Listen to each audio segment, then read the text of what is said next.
자, 두 번째 챕터 주요 간호 중재를 볼게요. 자, 경관 영양이 있고요. 초빈경구 영양이 있고요. 장루가 있습니다.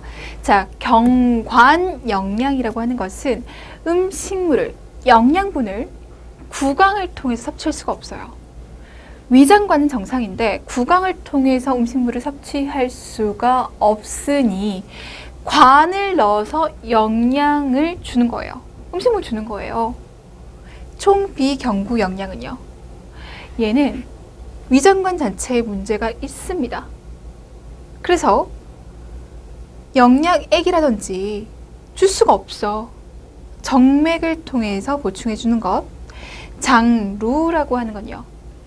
정상적으로 항문을 통해서 대변을 배설해낼 수가 없어. 그래서 어떻게 해요? 인공항문을 복부 어딘가에 만들어주는 걸 얘기하는 거죠.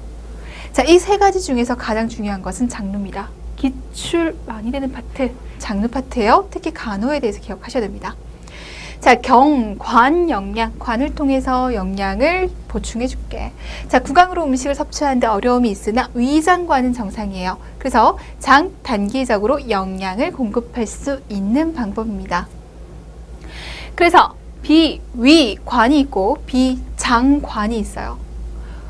관을 코로 들어가서 위까지 넣어줄 거예요. 비장관은요, 코로 들어가서 장까지 연결시켜 줄 거예요. 자, 위와 장에 관을 삽입하는 목적은요.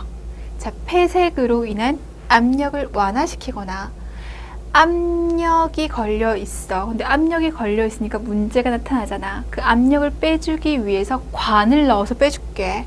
수술로 인한 부종이나 위장의 운동력 저하로 인해서 팽만을 감소시키기 위한 감압. 한마디로 말해서 압력 감소. 두 번째, 중독 또는 출혈에 대한 응급치료를 위한 세척. 이상한 거 먹었어. 빨리 빼내줘야 돼. 세척해줘야 돼. 해서 관을 넣을 수도 있습니다. 자, 분석을 위한 검체를 수집하는 것. 관을 넣어서 위 속에 있는 물질을 빼내고 장 속에 있는 물질을 빼내기 위해서 검체 수집을 위해서 관을 삽입한다. 영양 공급을 위해서 관을 삽입하기도 해. 영양 공급을 위해서도.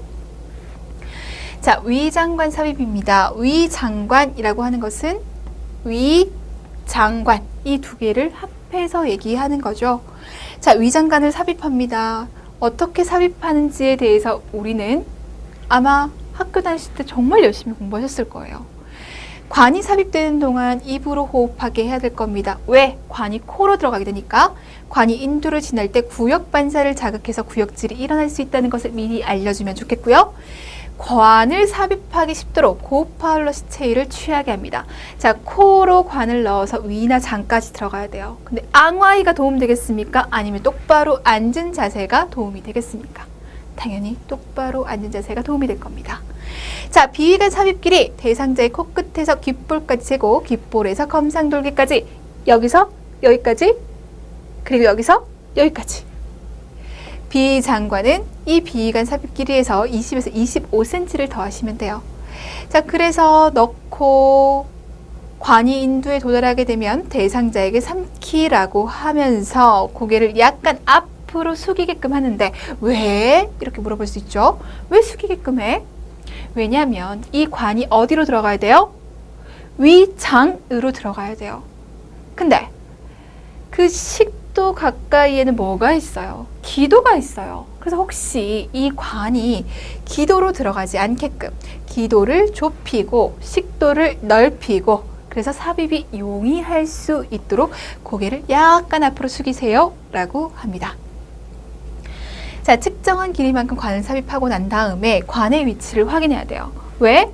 우리가 이 관을 통해서 영양액을 주입할 건데 이 관의 끝이 만약에 위장관이 아니라 호흡기계, 폐로 들어갔다, 기도로 들어갔다, 기관지로 들어갔다?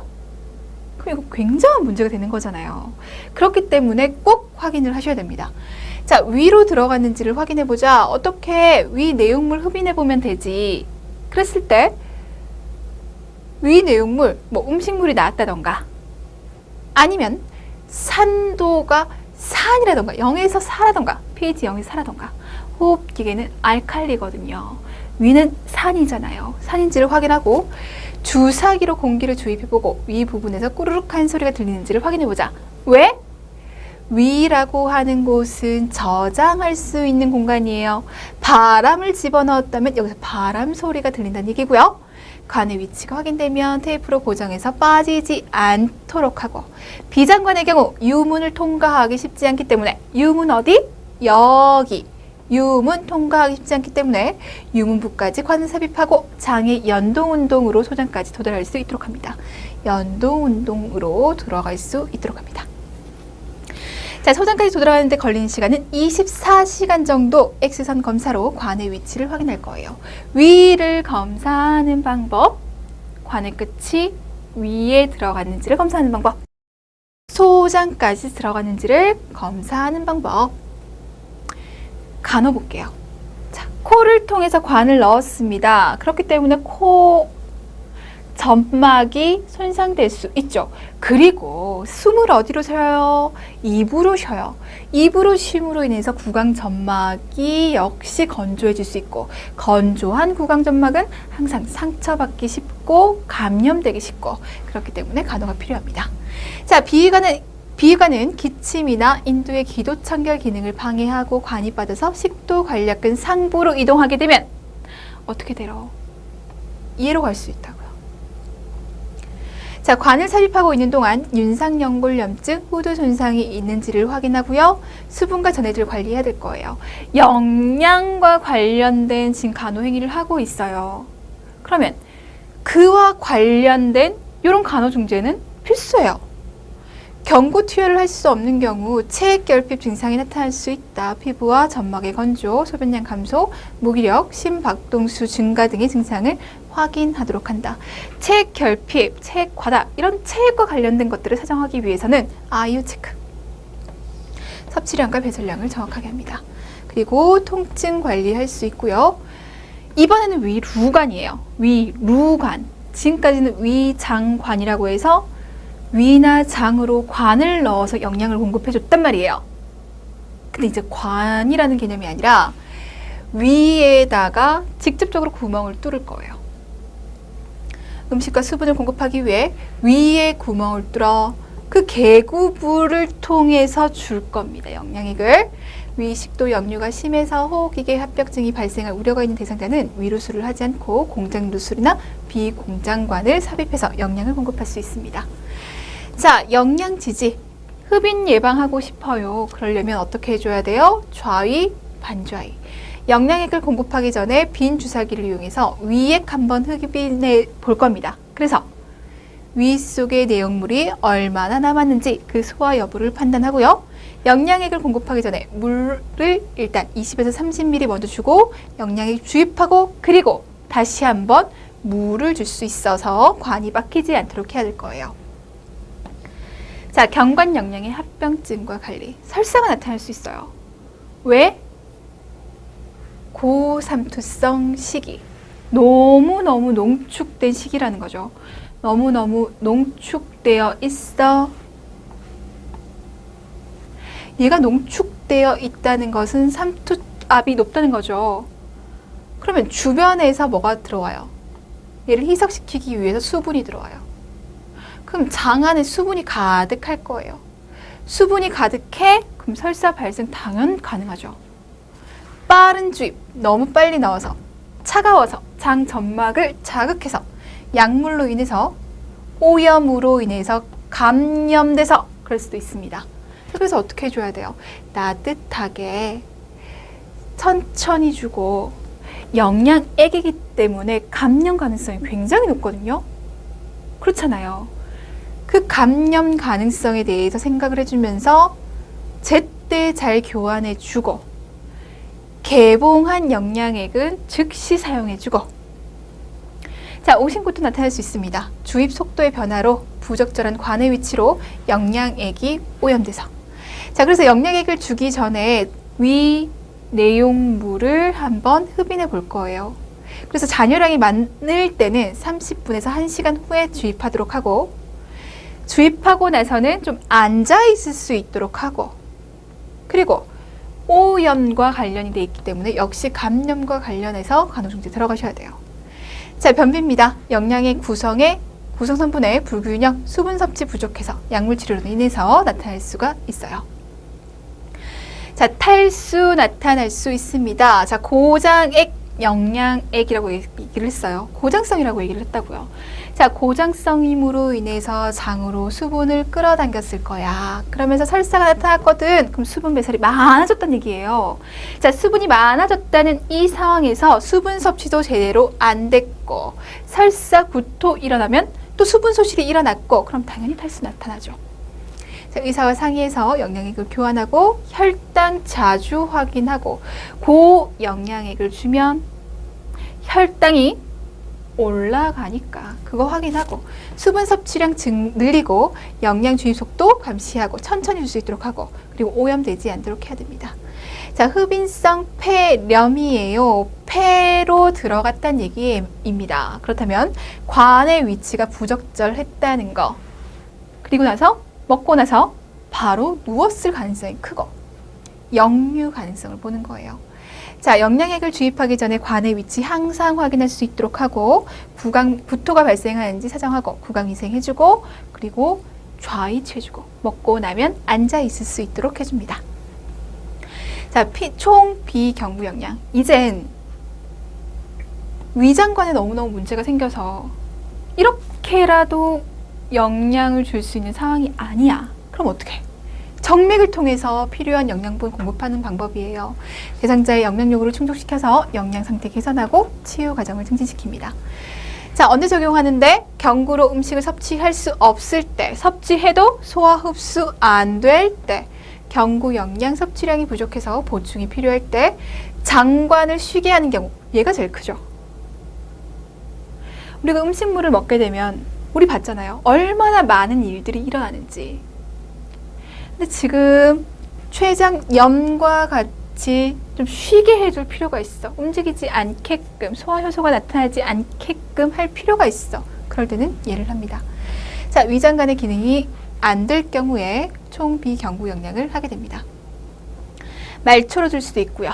그리고 중심 정맥을 통해서 줄 수도 있습니다.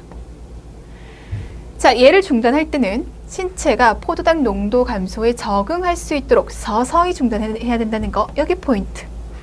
지금까지 계속 정맥을 통해서 꾸준하게 영양액이 들어왔는데 얘를 순식간에 확 끊어버려? 그럼 혈당이 훅 떨어진다고요.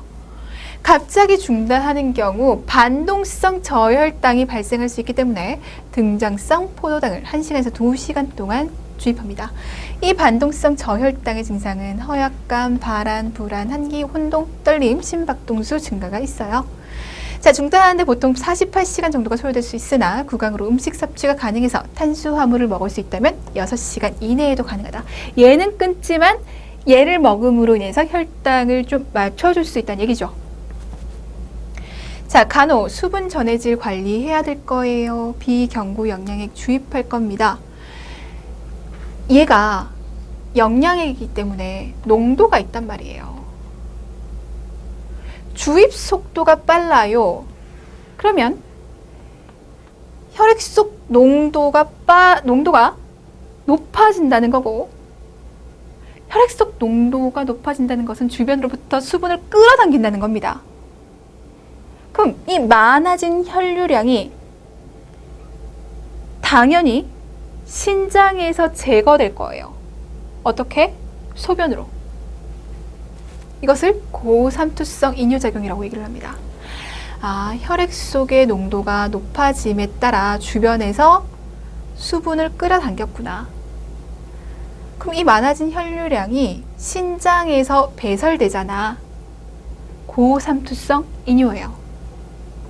자, 근데 이게 비정상적으로 배뇨량이 많아지다 보니 탈수가 발생하게 되고 심할 경우에는 저혈량성 샥이 올 수 있어요. 경련, 혼수, 사망이 나타날 수 있습니다. 주입 속도가 너무 느리다면 대상자는 필요한 열량과 단백질을 공급받지 못하겠죠. 너무 빨라도 너무 느려도 안 돼요. 자, 고혈당 관리. 비경구 영양액의 포도당 농도가 높기 때문에 일정 속도로 영양액을 주입한다고 하더라도 혈중 포도당 농도가 상승할 수 있다. 규칙적으로 혈당 검사에서 고혈당이 있는지를 확인하고 필요하다면 인슐린 줄 수 있도록 이 고혈당을 해결해야 될 거 아니에요. 그래서 레귤러 인슐린을 투여할 수 있도록 합니다. 자, 저혈당 관리. 지속적으로 비경구 영양액을 공급받는 대상자는 고혈당에 대한 보상작용으로 췌장에서 인슐린 분비가 증가한다. 비경구 영양액 공급이 갑자기 중단하게 되면 반동 저혈당이 나타날 수 있기 때문에 서서히 영양액을 줄이도록 해서 저혈당이 발생하지 않도록 한다.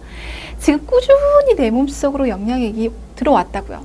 그럼 우리 몸은 꾸준히 이 영양액으로 인해서 높아진 혈당을 해결하기 위해서 인슐린을 꾸준히 높여왔을 거라고요. 근데 갑자기 얘를 중단해? 그럼 이 높아진 인슐린 어떻게 할 거냐고요. 당연히 저혈당 나타나겠죠. 저혈당 증상이 나타날 수가 있다. 우리 반동성 저혈당에 대한 증상 봤잖아요? 그렇기 때문에 발생하지 않도록 하는 간호조치가 필요하다. 서서히 중단할 수 있도록 해야 된다. 자, 영양 지지해주자. 감염 보호해주자. 왜? 영양액이라고 하는 것은 말 그대로 박테리아? 세균에 있어서 영양 배지가 돼요. 걔네들이 거기서 잘 번식하고 잘 살아갈 수 있는 환경이 된다고요. 오염이 쉽다는 얘기죠. 감염 가능성을 높인다는 얘기죠. 세균, 곰팡이가 번식하기 좋은 배지가 된다. 대상자는 감염에 취약해진다. 그래서 감염 예방을 위해서 적당할 때 갈아줘야 되고 교환해줘야 되고 이런 얘기들이 들어와야 합니다. 자, 비경구 영양의 합병증, 감염 제일 문제예요. 드레싱하거나 정맥 연결관 교체할 때 무균적으로 하고 개봉 즉시 사용하고 활력지무 기본이에요. 자, 고혈당증, 포도당 내인성 장애입니다. 자, 포도당이 제대로 사용되고 있지 못할 수도 있어. 정기적으로 혈당 측정하고 고혈당 증상을 확인하고 처방된 인슐린 주입용액을 첨가하도록 합니다. 계속적으로 포도당이 높아져 있음에 따라서 나타날 수 있다. 자, 수분 과다, 영양액이 빨리 주입됨으로 인해서 주입 속도 줄여주고 활력 징후 확인하고 주입 펌프를 통해서 일정한 속도로 들어갈 수 있도록 하는 것이 중요하죠. 자, 공기색전입니다. 튜브의 분리로, 카테터 막의 분실로. 어쨌든 정맥을 통해서 영양액을 주는 거잖아요. IV를 한다는 것 자체가 색전의 위험성이 있죠. 튜브 연결 부위 반창고로 호동시키고 쓰지 않는 카테터의 내강의 막에는 수시로 확인하고 대상자의 왼쪽을 아래에 둔 좌측을 취하고 머리는 몸보다 아래로 둔 후 즉시 의사에게 보고할 수 있도록 하는 것이 좋겠습니다. 자, 카테터 내의 응혈, 불충분한 헤파린 세척, 영양액 주입 중단. 정해진 규칙에 따라 카테터를 세척하도록 하자. 카테터가 이탈됐을 때 주입 중단하고 기용, 정맥 카테터를 잘못 삽입했을 때 반자에 취해주고 기흉, 흉곽 내에 공기가 들어온 거잖아요. 천재해야죠. 흉관 삽입해야죠. 호흡 정지와 같은 응급 상황에 대비하고 대상자를 진정시키고 안정시키면 되겠습니다. 자, 장루입니다. 장 내용물이 장에서 복부의 피부에 있는 누공을 통해서 배출될 수 있도록 하는 일종의 인공항문이다. 아, 장 내용물이 항문을 통해서 나오는 것이 아니라 복부에 만들어 놓은 인공항문을 통해서 나오는구나. 정상적으로 결장해서 수분과 전해질이 흡수되기 때문에 장루의 위치가 원입으로 갈수록 배설물이 정상적인 대변과 유사하다. 자, 회장루도 있거든요. 대장에서 대부분의 수분과 전해질의 흡수가 이루어진다고 했잖아요. 그럼 이렇게 갈수록 수분이 재흡수돼서 이쯤 되면 반고형 상태가 된다고요. 그럼 만약에 장루가 이쪽에 있었어. 그러면 수분을 가득 머문 배설물이 될 거고요. 이쯤 되면요. 정상적인 대변이랑 비슷해질 거예요. 이런 형태를 띠게 된다. 자, 회장루, 결장루, 결장루도 상행, 횡행, 그리고 S자 결장 이렇게 나눠볼 수 있어요. 대변의 농도, 액체성, 반액체성, 반액체에서 반고형으로 이쪽으로 갈수록 고형이 되죠. 왜? 수분의 재흡수와 관련이 있으니까. 수분 요구량 증가됩니다. 왜요? 왜요? 얘는 수분의 재흡수가 거의 안 되잖아요. 그럼 수분의 재흡수가 안 되는 상태에서 배설물과 함께 수분이 밖으로 빠져나가? 그럼 수분 많이 필요하죠. 요구량이 증가합니다. 증가할 가능성이 있고 변화가 없어요. 배설 조절 안 돼요. 이쯤 되면 가능해져요. 왜? S자 결장, 직장, 항문이잖아요. 제일 가까워요. 평소와 비슷하다고요. 자, 주머니와 피부 보호막 필요 때에 따라 세척 필요 없고 얘 필요하죠. 결장로 세척에 대한 개념들, 수술 적응증, 궤양성 대장염이나 크론, 계실염, 선천성 기형 이럴 때 궤양성 대장염, 크론, 회장로 수술할 수 있어요. 궤양성 대장염 그리고 크론 중요한 파트거든요. 그에 따른 수술로 회장로 설치할 수 있다는 거. 그래서 회장로 관리, 회장로 간호에 대한 얘기는 중요합니다. 자, 장로에 대한 간호 중요하다고 말씀드렸고요. 첫 번째는 영양관리입니다. 초기에는 저섬유성 식이를 제공하고 점차 섬유질의 함량을 늘린다. 대상자가 설사 변비가 없다면 점차 정상 식이를 제공할 수 있다. 자, 양배추, 달걀, 아스파라거스, 생선, 콩, 땅콩과 같은 음식은 냄새를 유발할 수 있기 때문에 섭취를 조절해야 된다. 자, 냄새 유발이라고 얘기를 했거든요. 냄새 유발. 지금 뭐라고 얘기를 했냐면 장루라고 하는 것이 복부의 인공 항문을 만들어서 거기로 변이 배설되도록 할 거예요. 근데 회장루 이런 부분 조절되지 않는다고 했어요. 조절되지 않기 때문에 대변 주머니가 필요하죠. 대변 주머니를 항상 달고 다니는데 냄새를 유발할 수 있는 음식을 많이 먹겠다? 대상자가 굉장히 힘들 것 같아요. 자존감에도 문제가 생길 수도 있고요. 그렇기 때문에 이런 내용들을 교육할 수 있어야 돼요. 냄새를 유발할 수 있는 음식은 이러이러한 것들입니다. 알려주실 수 있으셔야 돼요. 그게 간호사가 또는 보건교사가 교육할 수 있는 내용이기 때문에 역시 기억하셔야 된다는 거죠. 자, 복부의 근육층에 의해서 장관이 좁아질 수 있기 때문에 팝콘, 코코넛, 올리브, 줄기가 있는 채소, 껍데기가 있는 음식, 건조과일 등을 먹을 때는 잘 씹어서 덩어리나 껍질이 폐색을 유발하지 않도록 해야 한다. 진짜 딱딱하고 질기고 이래 보이죠? 그래서 소화도 잘 안 된단 말이에요. 잘 씹을 수 있도록 폐색을 유발하지 않도록 해주시고 수술 후 고단백, 고탄수화물, 고칼로리의 섬유소가 적은 식이를 권장하면서 비타민 A, D, E, K, 비타민 B12의 보충제가 필요합니다. 흡수가 어디에서 이루어지는데? 생각하시면 되죠. 자, 회장류를 통해서 수분 상실이 증가해서 소변의 배출량이 감소하게 되면 회장류를 통해서 소변의 상실 회장류를 통해서 수분의 상실이 많아지게 되면 당연히 소변 배출량은 감소하게 될 텐데 이 감소로 인해서 칼슘 옥살레이트, 요산이 증가하거나 비뇨기계에 결석이 생길 수도 있다. 수분 섭취 감소로 인해서 결석이 생겨날 수 있다. 소듐 바이카보네이트, 포타슘 시트레이트를 섭취하면 소변이 알칼리성이 되고 이가 결석을 녹일 수 있다고 얘기하죠.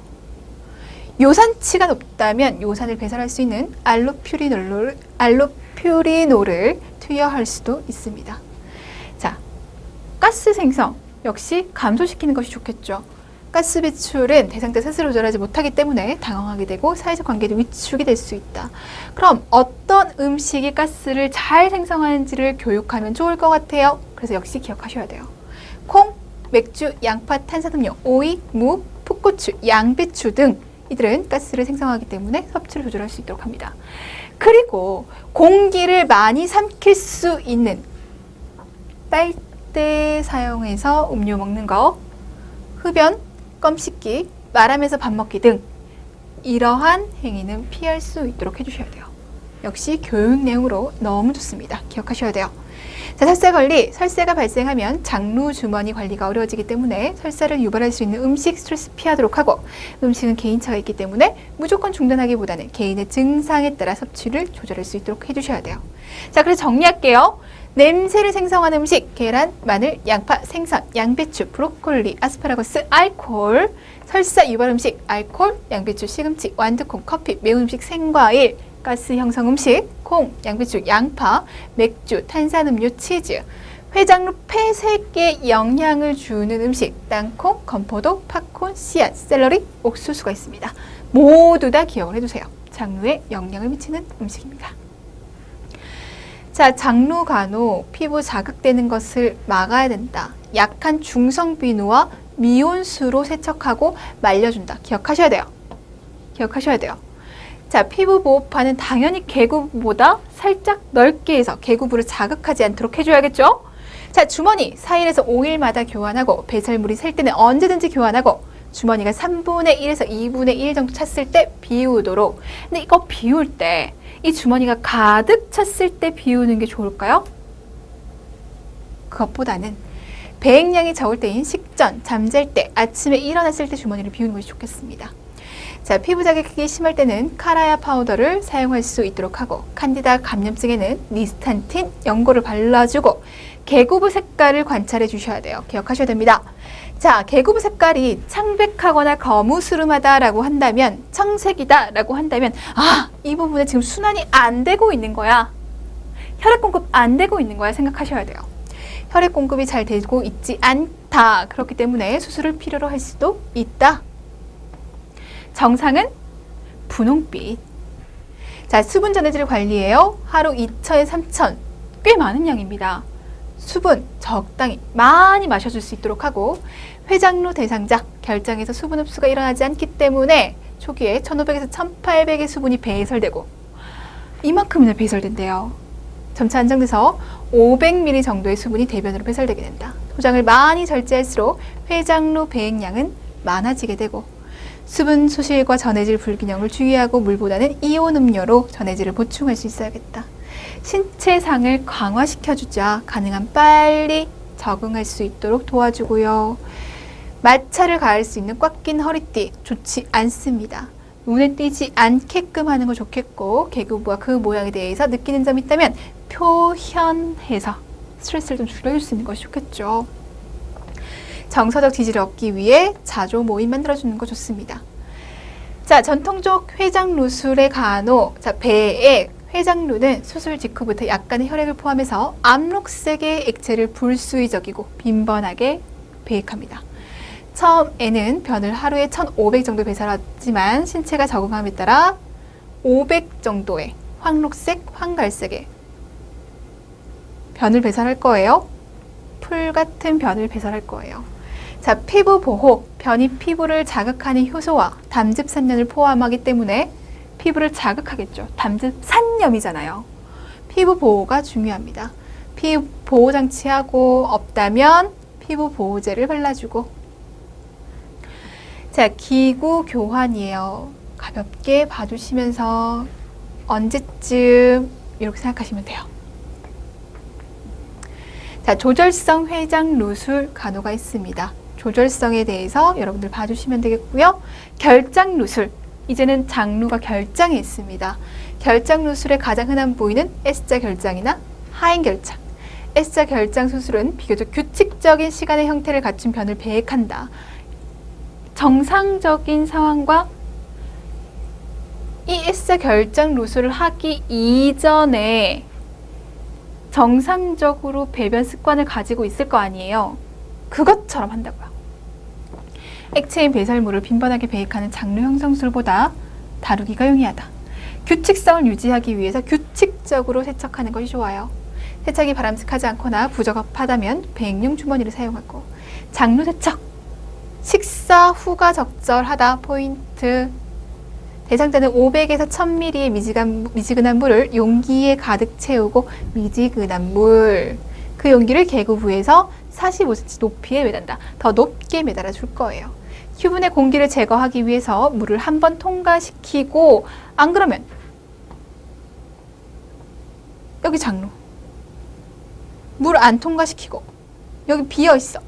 근데 꽂고 세척한다고? 물을 넣는다고? 공기 밀어 넣는 거잖아요. 물 한번 플러싱 시키고 깔때기 모양의 관을 세척용의 튜브에 연결하고 윤활제를 바를 겁니다. 주머니 제거하고 벨트가 있는 세척용 관을 착용하고 깔때기 모양의 관을 계곡에 조심스럽게 삽입해서 역류를 방지하고 그리고 천천히 주입할 겁니다. 물을. 그래서 경련과 팽만을 방지하고 만약에 복통이 발생한다면 잠시 멈췄다가 다시 천천히 주입. 무조건 중단 아니에요. 그리고 깔때기 모양의 관을 제거하고 배설물 배액하고 자극이 없는 비누로 깨끗이 닦고 건조시키고 그리고 피부 보호제를 발라준다. 정리하시면 되겠습니다. 자, 장루의 합병증 관리, 함몰 될 수 있어, 장탈출 될 수 있고, 탈장, 협착, 그리고 출혈, 괴사될 수 있어요. 읽어보시면 되겠죠? 어려운 내용 없고요. 괴사, 혈액 공급의 장애 정도에 따라 장루의 점막이 검은색을 띠게 된다. 장루 점막의 색 변화를 관찰해서 괴사가 확인되게 되면 괴사 정도에 따라 응급조치, 그리고 괴사의 진행을 예방할 수 있어야겠다라고 하는 겁니다.